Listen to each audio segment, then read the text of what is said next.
Congress party का मैं बहुत बहुत धन्यवाद करती हूँ, क्योंकि जब बोलते हैं ना कि बुरे टाइम में पता लगता है कि अपना कौन है।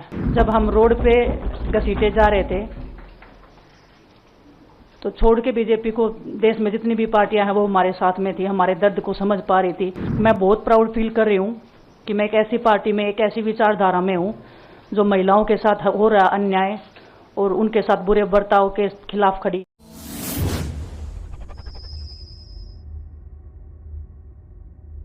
प्रियंका गांधी जी छत्तीसगढ़ आई, क्योंकि मैं लगातार उनके ऑफिस से मैसेज कर रही थी, समय मांग रही थी, अपनी बात रख रही थी और मुझे जवाब नहीं मिल रहा था।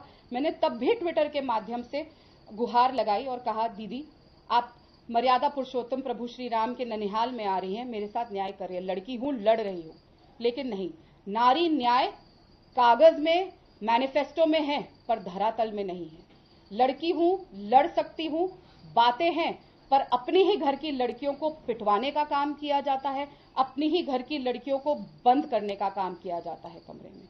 वो क्या मंशा थी, मैं आज तक नहीं समझ पाई हूं कि मुझे क्यों 3 आदमियों ने कमरे में। आंदोलन में भी कांग्रेस अंग्रेजों के खिलाफ खड़ी थी, अंग्रेजों के साथ खड़े थे।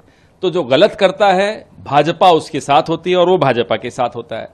जिसके साथ गलत होता है कांग्रेस उसके साथ लड़ती है, उसकी आवाज उठाती है, आगे भी उठाएगी और वो भी कांग्रेस को इसीलिए पसंद करते हैं। 6 खिलाड़ियों ने एफआईआर कराई थी, पुलिस कंप्लेन कराई थी। आपने देखा उस एफआईआर में क्या क्या धाराएं लगी हुई हैं बृजभूषण शरण सिंह के खिलाफ। हिम्मत कैसे हो जाती है इनकी बोलने की इस तरह की बातें। हम बिल्कुल गर्व है हमें कि हम अपनी बेटियों के साथ खड़े हैं, खड़े थे, खड़े रहेंगे। 18 जनवरी को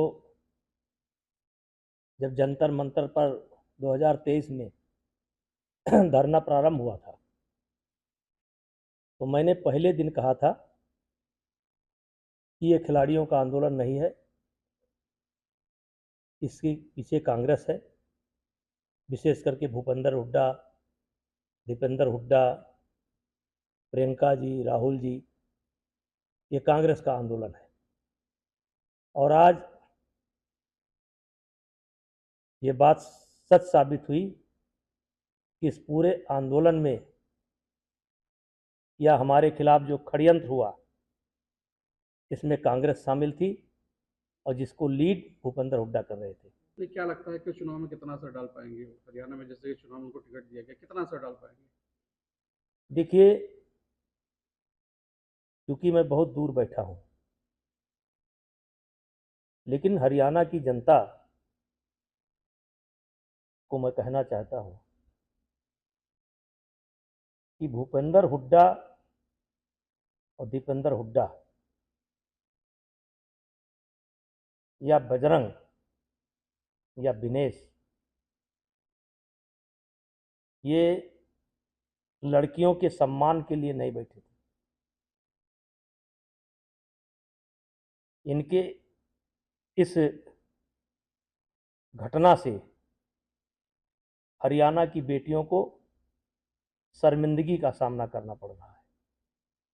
उसके जिम्मेदार हम नहीं हैं, उसके जिम्मेदार भूपेंद्र हुड्डा हैं, दीपेंद्र हुड्डा हैं और ये आंदोलनकारी हैं। और उस दिन ये क्या जवाब देंगे जब ये साबित हो जाएगा कि जिस जिस दिन की घटना मेरे ऊपर लगाई जा रही है उस घटना में मैं दिल्ली में मौजूद ही नहीं हूं। उस दिन क्या सामना करेंगे। और राजनीति के लिए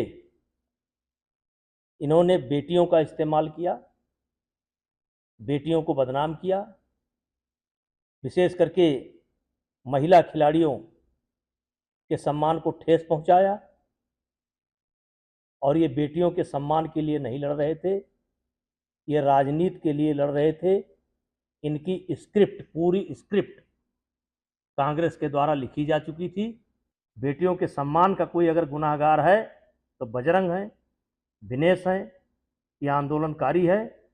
और जो स्क्रिप्ट लिखा भूपेंद्र हुड्डा ने, ये जिम्मेदार हैं, मैं जिम्मेदार नहीं हूं। अगर बीजेपी आपको प्रचार के लिए वहां भेजे तो आप जाएंगे, प्रचार करेंगे? अब मुझको बीजेपी क्यों प्रचार के लिए भेजेगी? बहुत नेता हैं बीजेपी के अंदर, लेकिन अगर कहेगी तो मैं जा सकता हूं। चुनाव में कितना असर उनका होगा, क्या लगता है? देखिए, एक दिन कांग्रेस को पछताना पड़ेगा। एक दिन कांग्रेस को पछताना पड़ेगा। अच्छा, नेता जी क्या लगता है आपको, जिस तरीके से साक्षी मलिक ने ये कहा कि वो उनके विचार में पार्टी ज्वाइन कर रहे हैं, लेकिन मुझे लगता है कि त्याग कर देना चाहिए, क्या आपस में कुछ उस तरीके से देख के कि मतभेद हुआ, टिकट नहीं मिला? अब इस पर मैं कोई अपनी राय नहीं व्यक्त कर सकता हूं, लेकिन 18 जनवरी को जब जंतर मंतर पर प्रदर्शन शुरू हुआ था, तो उस दिन तमाम ऐसे लोग थे जिनको लगा था कि शायद इसमें सच्चाई है, महिलाओं के साथ बदतमीजी हुई है, बेटियों के साथ बदतमीजी हुई है। आज वो लोग भी अपने आप को छले महसूस कर रहे जिस हैं। तरीके से पहलवानों का नुकसान हुआ, इस समय कुश्ती में जो नुकसान हुआ, इसका भरपाई कौन करेगा? ये पहलवान लोग प्रदर्शन करते रहे, कहीं ना कहीं नुकसान हुआ। इस बार ओलंपिक में भी मेडल देखिए, कमाए। इन्होंने हरियाणा खेल के कारण या खेल का के क्षेत्र में भारत का मुकुट है, और जिस तरीके से इन्होंने लगभग पौने 2 साल तक कुश्ती की गतिविधि को एक तरीके से ठप कर दिया, और क्या यह सत्य नहीं है कि एशिया चैंपियनशिप में, एशियन गेम्स में बजरंग बिना ट्रायल के गए थे? क्या यह सत्य नहीं है? मैं खुद पूछना चाहता हूं, कुश्ती के जो जानकार हैं उनसे पूछना चाहता हूं, विनेश फोगाट से पूछना चाहता हूं कि क्या एक खिलाड़ी एक दिन में 2 वजन में ट्रायल दे सकता है? क्या वजन के बाद 5 घंटे तक कुश्ती रुकवाई जा सकती है? आप नियम की बात कर रही हैं। क्या यह नियम है कि एक दिन में एक खिलाड़ी 2 वेट कैटेगरी में ट्रायल दे? इसमें आपने हक नहीं मारा? क्या 5 घंटे तक कुश्ती नहीं रुकवाई? क्या रेलवे के रेफरियों का इस्तेमाल नहीं हुआ? आप कुश्ती जीत करके नहीं गई थी, आप चीटिंग करके गई थी, जूनियर खिलाड़ियों का हक मार करके गई थी। भगवान ने वही सजा दी है आपको।